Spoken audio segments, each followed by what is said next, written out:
everybody is still so focused on P. Diddy, when in actuality, people really need to dig a little bit deeper. See, this man right here, his name is Leroy Cohen, okay? Leroy Cohen a couple years ago was a victim of certain allegations accusing him to be affiliated with the CIA.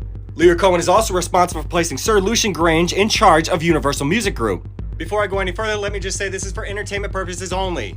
The same Lucian Grange that had a whole bunch of accusations placed against him for financing all the parties that the allegations originated from in Diddy's parties. But even Lucian himself should not be the primary focus in this situation. Leroy Cohen is an American music industry executive and entrepreneur, okay? He's been actively involved in hip-hop at various record labels for more than 30 years. He started by managing rappers for Rush Productions, then led Def Jam. After Def Jam, Cohen took on a leadership role at Warner Music Group. Now, why is Warner Music Group important, might you ask?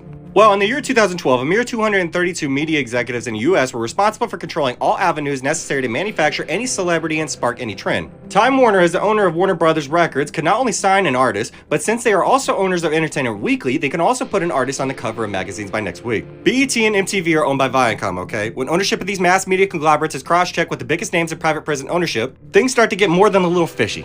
And here's why. In 2021, CoreCivic, formerly known as Corrections Corporation of America, the biggest name in the private prisons industry, contacted 48 states offering to buy the prisons. With only one requirement of eligibility for the deal to take place, okay? An insurance by the agency partner that the agency has sufficient inmate population to maintain a 90% occupancy rate over the term of the contract. The largest owner of CoreCivic, formerly Corrections Corporation of America, is Vanguard. Vanguard is the #1 largest holder in both Viacom and Time Warner. Vanguard is also the largest holder in the GEO Group, the second largest owner of private prisons in the entire USA. But what if I told you this is way bigger than just hip-hop? For example, some of Cohen's closest associates have included his longtime friend and business partner Russell Simmons, Jay-Z, of which I have a video upon coming very soon, music executive Julie Greenwald, John Bon Jovi, and of course Kanye West, who dubbed himself the Leroy Cohen of Dear Home on a 2010 recording Devil in a New Dress. Now before I go any further, okay, I want to be able to connect the dots easily for everybody. Lucian Grange in himself is a Sir by virtue of being knighted by the Queen of England in 2006 for services to British business and inward investment, as well as his accomplishments in the music industry. Do keep in mind he's worked with the likes of ABBA, Drake, Elton John, Jay-Z, Katy Perry, Queen, Rihanna, the Rolling Stones, Sam Smith, U2, and even Amy Winehouse. So his involvement with the music industry in itself is very diverse. And do keep in mind all these artists were transferred over from specific record labels that were owned by Leroy Cohen at the time.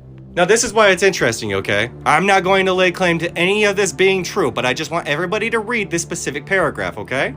And then I'm sure we all remember in Frank Zappa's Plastic People, he in quotations said that there's this guy from the CIA and he's creeping around Laurel Canyon. And do you know who might or might not be related to Leroy Cohen himself? This guy, David Cohen, the deputy director and currently the acting director of the Central Intelligence Agency. And he also ironically served as a deputy director of the CIA under the Obama administration between 2015 and 2017. Oh, isn't that ironic? But wait, there's more.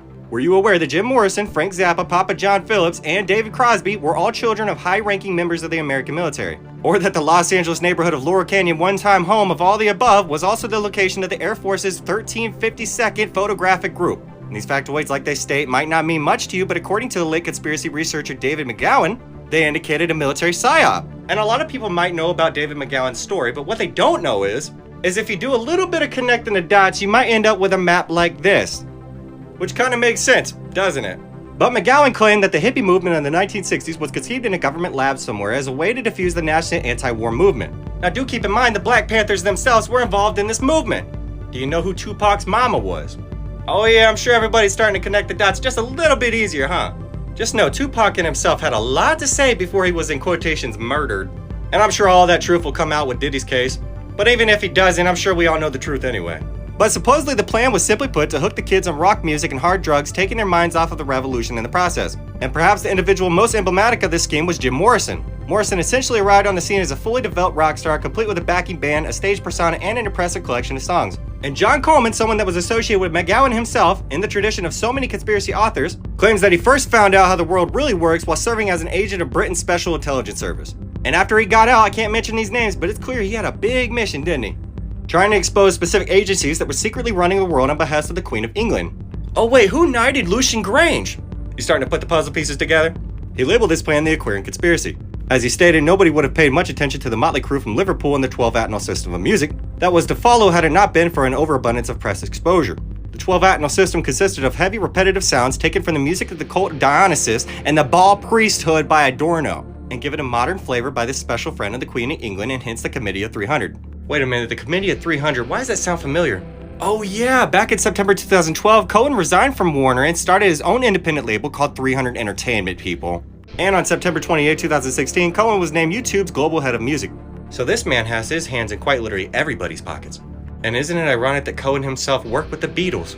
Now, as you can see here, like Coleman stated, supposedly Tavistock and its Stanford Research Center created a distinct new breakaway, largely young population group, which was persuaded by a social engineering and conditioning to believe that the Beatles really were their favorite group. And while McGowan and Coleman don't presumably tell us precisely who's responsible for this plot, it does imply that it's the same military-industrial complex that escalated during the Vietnam War, getting a major assist from Jim Morrison's father, Admiral George Stephen Morrison. Supposedly, Eldon Morrison commanded American naval forces in the Gulf of Tonkin, where the destroyer Maddox engaged 3 North Vietnamese torpedo boats on August 2, 1964. A skirmish and confused reports of a second engagement 2 days later led to President Lyndon B. Johnson to order airstrikes against North Vietnam and a request from Congress what became known as the Gulf of Tonkin Resolution, allowing him to carry out further military operations without declaring war. Supposedly, this role included placing Navy SEALs in the South Vietnamese units. As is always the case, the use of advisors here was a little more than a pretext for putting American boots on the ground in the days before it was legal. And according to McGowan, while Admiral Morrison was overseeing military operations in the Gulf of Tonkin, operations which, depending on who you believe, either accidentally or purposely drew us into the War of Vietnam, with his son that was being used as a tool to crush the peace movement at home.